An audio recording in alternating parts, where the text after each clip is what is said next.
আসসালামু আলাইকুম। প্রিয় দর্শক, আপনাদের নিশ্চয়ই মনে আছে 2013 সালে শাপলা চত্বরে যে ঘটনাটি ঘটেছিল। রাতের অন্ধকারে হেফাজতে ইসলাম নেতাকর্মীদের উপর যেভাবে নির্মম অত্যাচার করেছিল আইন শৃঙ্খলা বাহিনী। পরবর্তীতে আমরা শুনেছি সেখানে অনেক হতাহতের ঘটনা ঘটেছে, মৃত্যুর ঘটনা ঘটেছে, কিন্তু পরবর্তীতে এই নিয়ে কোনো তদন্ত হয়নি, যার কারণে সেখানে প্রকৃতপক্ষে কী ঘটেছিল সেটি এখনও অজানাই রয়ে গেল, সত্য প্রমাণিত হয়নি। সেই ঘটনা এবং দেলোয়ার হোসেন সাঈদীর মৃত্যুর ঘটনা এখন নতুন করে আবার সামনে আলোচনা আসছে। আওয়ামী লীগ সরকার পতনের পর থেকে এই দুইটি বিষয় সামনে আসছে। এই দুইটি বিষয়কে বাংলাদেশে মানবাধিকার লঙ্ঘনের যে প্রতিবেদন করেছে জাতিসংঘ, সেই প্রতিবেদনে এই দুটি বিষয়কে নথিভুক্ত করার জন্য আমাদের বাংলাদেশের অন্তর্বর্তী সরকারের প্রধান উপদেষ্টা ডক্টর মোহাম্মদ ইউনূস জাতিসংঘকে আহ্বান জানিয়েছেন। 2013 সালে শাপলা চত্বরে হেফাজতে ইসলামের সমাবেশ ও জামায়াত নেতা দেলোয়ার হোসেন সাঈদীর রায়কে ঘিরে দেশে যে হত্যাকাণ্ড ঘটেছে সেটিকে নথিভুক্ত করতে জাতিসংঘকে অনুরোধ করেছেন প্রধান উপদেষ্টা ডক্টর মোহাম্মদ ইউনূস।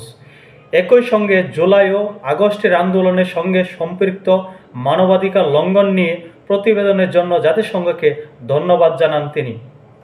রোববার 2 মার্চ রাষ্ট্রীয় অতিথি ভবন যমুনায় বাংলাদেশে জাতিসংঘের আবাসিক সমন্বয়কারী গোয়েন লুইস ও বাংলাদেশে জাতিসংঘের আবাসিক সমন্বয়কারী কার্যালয়ের সিনিয়র মানবাধিকার উপদেষ্টা হুম্মা খান সাক্ষাৎ করতে এলে প্রধান উপদেষ্টা এসব মন্তব্য করেন।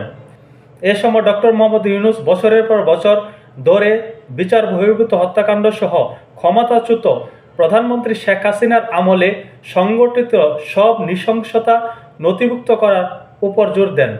অর্থাৎ শেখ হাসিনার আমলে যে ধরনের বিচার বহির্ভূত হত্যাকাণ্ড ঘটেছে, সেই বিচার বহির্ভূত হত্যাকাণ্ড যেন মানবাধিকার লঙ্ঘন এর যে প্রতিবেদনটি করেছে জাতিসংঘ সেখানে নথিভুক্ত করে। এই বিচার বহির্ভূত হত্যাকাণ্ডের যে অভিযোগটি আওয়ামী লীগ সরকারের বিরুদ্ধে করা হয়েছে, ডক্টর মোহাম্মদ ইউনূস করেছেন, এই সময়েও কিন্তু বর্তমান সময়েও কিন্তু বিচার বহির্ভূত হত্যাকাণ্ড ঘটছে আমাদের বাংলাদেশে। 5ই আগস্টের পরবর্তী সময়ে অনেক বিচার বহির্ভূত হত্যাকাণ্ড ঘটেছে। এইগুলোরও সুষ্ঠু তদন্ত প্রয়োজন বলে মনে করছেন অনেকে। আমিও বলবো সেগুলোর অবশ্যই সুষ্ঠু তদন্ত হওয়া দরকার। কারা করেছে, কোন গোষ্ঠী করেছে, কাদের মদতে করেছে, কারা এর পিছনে রয়েছে, কাদের জোরে এরকম মানবাধিকার লঙ্ঘন বিচার বহির্ভূত হত্যাকাণ্ড ঘটেছে। দেখা যাক জাতিসংঘ এই বিষয়টিকে কিভাবে আমলে নেয়।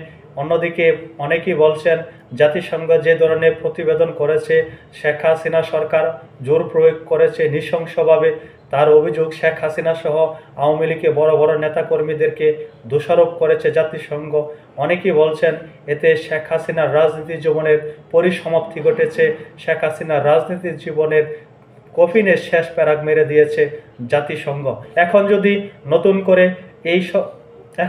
নতুন করে শাপলা চত্বর, দেলোয়ার হোসেন সাঈদী বা অন্যান্য যে সকল হত্যাকাণ্ড ঘটেছে, যে ধরনের ঘটনা বাংলাদেশে পূর্বে ঘটেছে, সবকটির দায় যদি শেখ হাসিনার উপর দেওয়া হয়, তাহলে হয়তোবা শেখ হাসিনার আর বাংলাদেশে রাজনীতিতে ফেরা হবে না।